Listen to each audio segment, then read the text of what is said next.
आज की हमारी फिल्म किसी भी इंट्रोडक्शन की मोहताज नहीं है, इसलिए टाइम को वेस्ट ना करते हुए जल्दी से स्टार्ट करते हैं आज के हमारे वीडियो को। Hollywood silver screen presenting scream 6।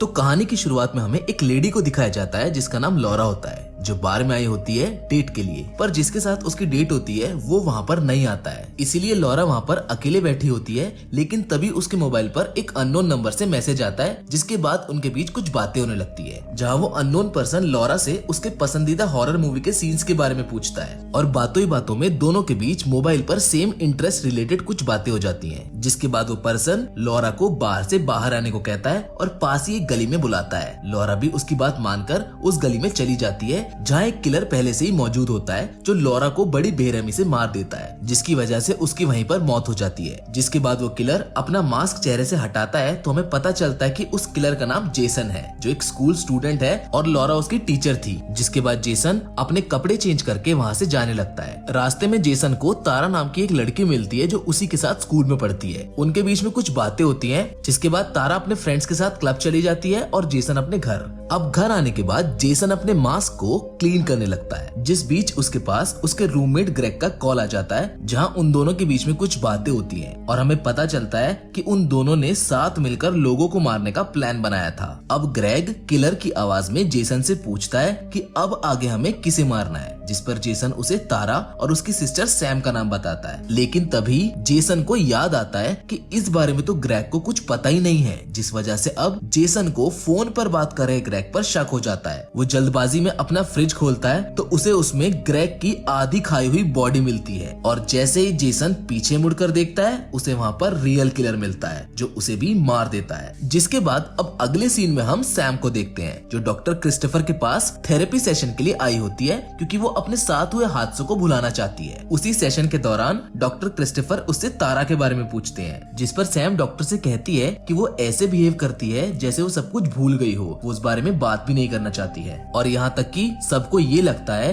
कि रिची बेकसूर है, जिसे मेरी जगह फंसाया गया है। डॉक्टर क्रिस्टोफर सारी बातें सुनने के बाद उसको बोलते हैं कि अब तुमको लाइफ में आगे बढ़ जाना चाहिए। डॉक्टर की बातें सुनकर सैम वहाँ से घर चली जाती है, जहाँ उसे रास्ते में जेसन के घर के बाहर बहुत सारी पुलिस दिखती है। जिसके बाद वो अपने अपार्टमेंट में आ जाती है, जहाँ वो कई सारे लोगों के साथ रहा करती थी। उसे उसके रूम में क्विन नाम की लड़की दिखती है, जिससे वो अपनी सिस्टर तारा के बारे में पूछती है, जिस पर वो उसे बताती है कि वो अपने बाकी फ्रेंड्स के साथ बाहर गई है। जिसके बाद सैम तारा के पास जाने के लिए रेडी हो जाती है और वहाँ से निकल जाती है। दूसरी तरफ तारा को दिखाया जाता है जो क्लब में अपने बाकी के रूममेट्स के साथ एंजॉय कर रही होती है, जिनका नाम चैड और मिंडी होता है। उनके साथ मिंडी की गर्लफ्रेंड अनिका भी होती है। डांस करते करते तारा वहाँ पर क्लब में एक लड़के के साथ ड्रिंक करने लगती है। वो लड़का चैड को सही नहीं लगता है, जिस वजह से उनमें लड़ाई हो जाती है। तब तक सैम भी वहाँ पर पहुंच चुकी थी, जो उस लड़के को मारती है। जिसके बाद सैम और तारा क्लब से बाहर आ जाते हैं। इन सारी चीजों को देखकर तारा सैम पर बहुत गुस्सा करने लगती है और कहती है कि वो उससे दूर रहे, जबकि सैम तो ये चाहती है कि उसकी सिस्टर बस सेफ रहे। तारा को लगता है कि सैम सब कुछ खराब कर देगी। जिसके बाद वहाँ पर मौजूद कुछ लड़कियां सैम पर कुछ फेंकने लगती हैं, क्योंकि वो सब सैम को किलर समझते थे। जिनके ऐसा करने पर सैम को भी उन पर गुस्सा आ जाता है और वो भी उनको मारने के लिए आगे बढ़ती है। पर तभी चैड का दोस्त एथन सैम को रोक लेता है और उसे रिलैक्स करने के लिए बोलता है। जिसके बाद सब लोग वापस घर आ जाते हैं, जहाँ तारा क्विन से बात कर रही होती है कि तभी वहाँ पर चैड आ जाता है, जो तारा से बात करने लगता है, जिसे तारा शुक्रिया करती है उस लड़के से बचाने के लिए, क्योंकि वो नशे में थी। जहाँ वो दोनों ये एक्सेप्ट कर लेते हैं कि वो दोनों एक दूसरे से प्यार करते हैं। पर तभी वहाँ पर क्विन आ जाती है, जिस वजह से चैड वहाँ से चला जाता है। जिसके बाद हमको सैम को दिखाया जाता है, जो डैनी के साथ है। ये दोनों रिलेशनशिप में हैं, पर ये उसे सीक्रेट रखते हैं, जिसके बारे में किसी को नहीं पता। सैम और डैनी एक साथ काफी खुश हैं। अब हमें दिखाया जाता है कि वो दोनों एक साथ ऊपर रूम में चले जाते हैं, जहाँ पहले से ही उनके बाकी के सारे साथी मौजूद हैं, जो टीवी देख रहे होते हैं, जिसमें ये न्यूज आ रही है कि जेसन और ग्रेग की डेथ हो चुकी है। और तभी सैम के पास क्विन के डैड यानी कि ऑफिसर वेन का कॉल आ जाता है, जिन्हें जेसन के घर पर सैम का आईडी कार्ड और रिची का किलर मास्क मिला है, जिसके बारे में ऑफिसर वेन सैम से कुछ पूछताछ करना चाहते हैं। जिसके कुछ देर बाद सैम और तारा को बाहर दिखाया जाता है, जहाँ सैम के पास रिची के नंबर से कॉल आता है, जो असली किलर ने किया था। वो सैम से कहता है कि जेसन तुम्हें मारना चाहता था, पर मैंने तुम्हें बचा लिया, लेकिन तुम चिंता मत करो क्योंकि मैं तुम्हें अपने हाथों से मारूंगा। ये सब सुनकर सैम उसको सामने आने के लिए बोलती है और तभी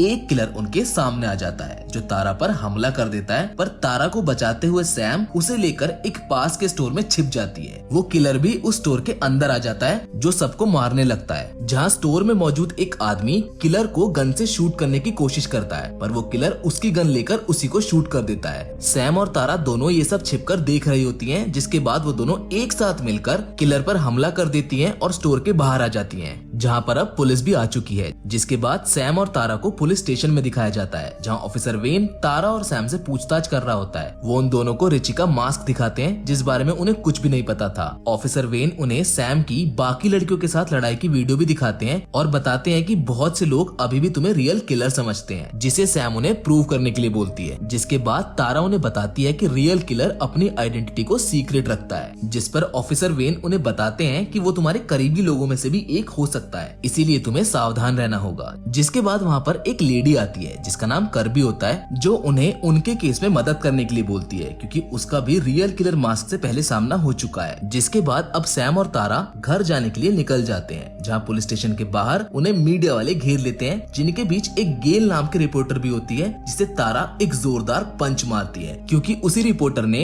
उनके पिछले हादसों को इस तरह से दिखाया था जिससे लोग उन्हें ही दोषी समझते हैं और सैम को किलर। जिसके लिए वो उन दोनों से माफी भी मांगती है, पर वो दोनों उसके बिना सुने ही वहाँ से चले जाते हैं। जहाँ दूसरी तरफ हम सैम के थेरेपिस्ट डॉक्टर क्रिस्टोफर को देखते हैं, जो घर पर टीवी देख रहे होते हैं, जहाँ किलर आकर उन्हें मार देता है और सैम की फाइल को चुरा कर ले जाता है। अब हमें अगले दिन का सीन दिखाया जाता है, जहाँ सैम और तारा अपने बाकी फ्रेंड्स के साथ स्कूल में बैठे होते हैं, जहाँ मिंडी किलर मास्क वाले आदमी के बारे में बताती है कि किलर कोई भी हो सकता है और ज्यादातर किलर वो होता है जिस पर किसी का भी ध्यान नहीं जाता है। जिसको सुनकर ईथन थोड़ा डरने लगता है, जिसको मिंडी नोटिस कर लेती है, जिस वजह से उसे ईथन पर शक हो जाता है। मिंडी अपनी थ्योरीज के बारे में बताती रहती है, जिस वजह से उसे अब तारा, सैम, क्विन और ईथन पर शक हो गया है। जिसके बाद अब पुलिस स्टेशन का सीन दिखाया जाता है, जहाँ ऑफिसर वेन कर्बी के पास आकर डॉक्टर क्रिस्टोफर की डेथ के बारे में बताता है, जहाँ वो साथ मिलकर मरने वाले लोग और उनमें मौजूद 9 किलर मास्क वाले आदमियों के बारे में पता लगाने लगते हैं। जिसके बाद सैम और तारा घर जाते हैं, जहाँ तारा उसे डिनर टेबल पर दिलासा देती है कि सब कुछ ठीक हो जाएगा।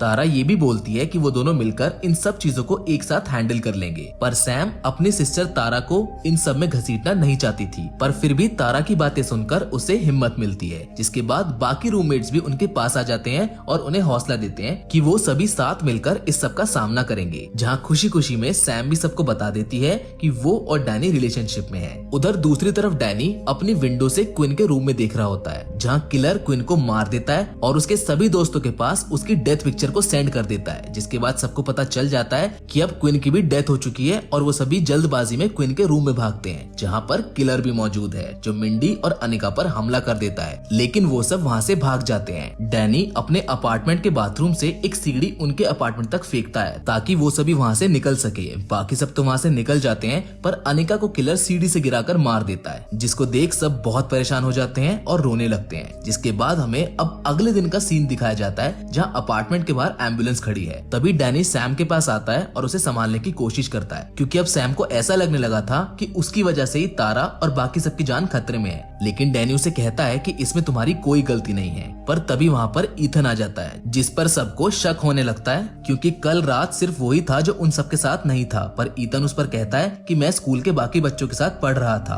और मैं ये प्रूव कर सकता हूँ। जिसके बाद वहाँ पे क्विन के डैड ऑफिसर वेन आ जाते हैं, जो सैम और तारा के पास आकर रोने लगते हैं और अपनी बेटी की मौत का बदला लेने के लिए बोलते हैं। सैम और तारा भी उनका साथ देने के लिए मान जाती है। जिसके बाद वो सब मिलकर जेसन और ग्रेग के थिएटर में जाते हैं, जो किलर के सभी तरह के सामानों से भरा हुआ था। किलर से रिलेटेड सभी चीज वहाँ पर होती है, जिसे देख वो सब हैरान हो जाते हैं, क्योंकि वो सभी सबूत तो पुलिस के पास होने चाहिए। वो इस थिएटर में क्या कर रहे हैं। जिसके बाद सैम अपने डैड बिली को वहाँ देखती है, जो उसे मर्डर्स को आगे बढ़ाने के लिए बोलते हैं, जिसको वो हेलुसिनेट कर रही होती है, जिसे वो किसी को नहीं बताती है। जिसके बाद अब सब लोग मिलकर किलर को पकड़ने का एक प्लान बनाते हैं, जिसमें तारा और सैम एक तरफ घूमते हैं और बाकी के लोग एक तरफ किलर मास्क पर ध्यान रखते हैं। जिसके बाद हमें दिखाया जाता है कि सैम के पास फिर से रिची के नंबर से एक कॉल आता है, जो किलर का होता है, जो उसे मारने की धमकी देता है। वो सैम को बोलता है कि वो सब जानता है कि तुम सब कहाँ पर हो और वो कहाँ है ये किसी को नहीं पता, जिसकी लोकेशन को इस बार किर्बी ट्रैक कर लेती है। वो लोकेशन गैल के घर की होती है। वो किलर गैल और उसके बॉयफ्रेंड पर हमला कर देता है, जहाँ वो उसके बॉयफ्रेंड को मार देता है। जिसके बाद वो गैल को मारने जाता है, पर गैल उसे एक गन से शूट कर देती है, लेकिन वो बच जाता है और उसे उसकी ही गन से घायल कर देता है। तभी वहाँ पर सैम भी पहुंच जाती है,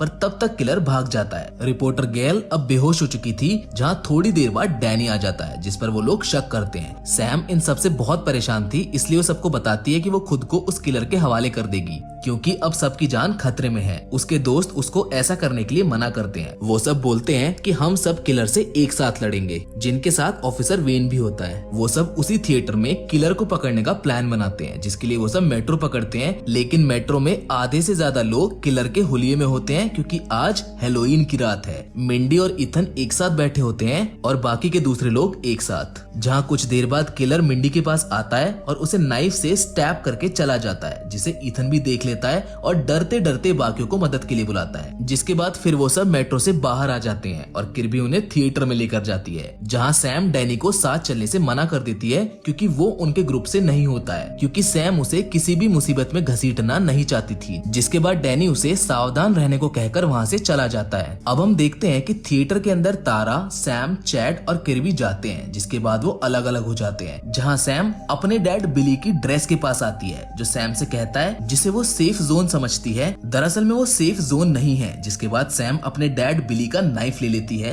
जिसके बाद उसे ऑफिसर वेन का कॉल आता है, जो सैम को बताते हैं कि किर्बी एक किलर है जो मेंटली अनस्टेबल है और इसी वजह से उसे FBI से निकाल दिया गया था। तभी सैम भी नोटिस करती है कि किर्बी ने उन्हें अंदर से लॉक कर दिया है, जहाँ एक CCTV में वो देखती है कि रियल किलर ने किर्बी पर हमला कर दिया है, जिससे ये तो क्लियर हो गया कि रियल किलर किर्बी नहीं है। जिसके बाद हम देखते हैं कि दूसरी तरफ चैड और तारा एक साथ होते हैं, जहाँ किलर उन पर हमला कर देता है, जिससे चैड लड़ता है। लड़ते लड़ते वो सब एक साथ आ जाते हैं, जहाँ उन सबको ऊपर एक बाहर निकलने का रास्ता दिखता है, पर किलर उनका रास्ता रोक देता है। चैड एक बार फिर से उससे लड़ता है, लेकिन इस बार पीछे से एक और किलर आ जाता है, जो उसको नाइफ से कई बार स्टैब करके मार देता है। फिर वो दोनों किलर तारा और सैम को पकड़ते हैं, लेकिन तभी वहाँ पर किर्बी गन लेकर पहुंच जाती है, जो उनको डराकर पीछे करती है। पर तभी वहाँ पर ऑफिसर वेन आ जाता है, जो किर्बी को किलर समझकर उसे शूट कर देता है, जिससे उसकी वहाँ पर मौत हो जाती है। जिसके बाद वेन उन दोनों किलर्स के साथ जाकर मिल जाता है। जिसके बाद वो किलर अपना फेस रिवील करते हैं, जहाँ हमें पता चलता है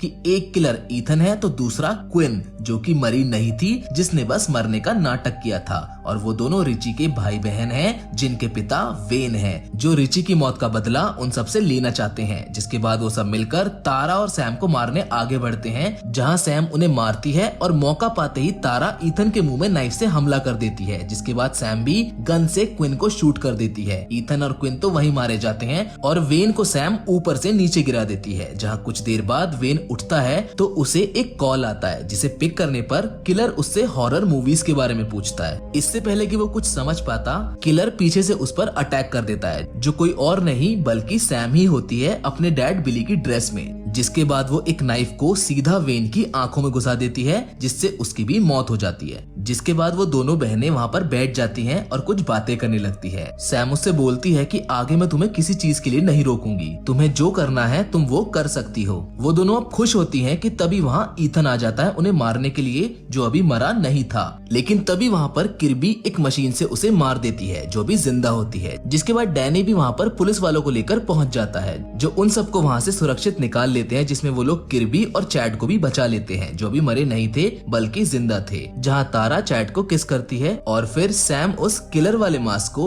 वहीं फेंक कर तारा के साथ आगे चली जाती है। जिसके साथ ये फिल्म यहाँ पर खत्म हो जाती है। उम्मीद करते हैं कि आपको इस फिल्म की कहानी पसंद आई होगी। फिलहाल तो आज की वीडियो में बस इतना ही, लेकिन हम फिर से जरूर मिलेंगे एक और नई इंटरेस्टिंग कहानी के साथ। पर तब तक के लिए धन्यवाद।